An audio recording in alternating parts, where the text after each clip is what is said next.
ithuba engilibona lidlula onke mina kulokhu ukuhlangana kwamakhosi kulezi insuku ade silapha ezimbili ezintathu kube ukuthi abe nethuba lokuthi akayizwe labuze konke kakhulukazi isimo seyimali ngoba isimo seyimali sinemibuzo eminingi nesomhlaba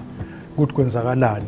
okumqoka ke ukuthi kwasuthi mase kwenziwa ama-commissions kwaphuma iy'ncomo ey'phuma emakhosini zokuthi zibona kufanele kuhambe kanjani kwakungekho konke lokho ngaphambili uba kwenzakala kwakuqagela nokubonisana nemibono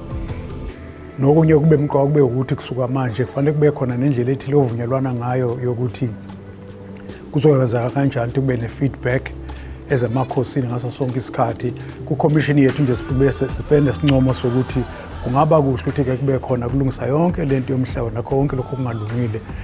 ithimba elithile elinamakhosi kuyona ikhanda layo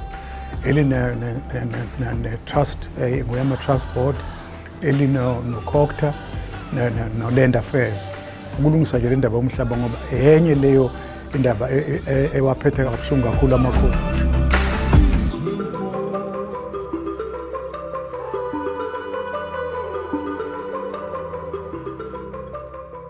Sithola isikhathi esanele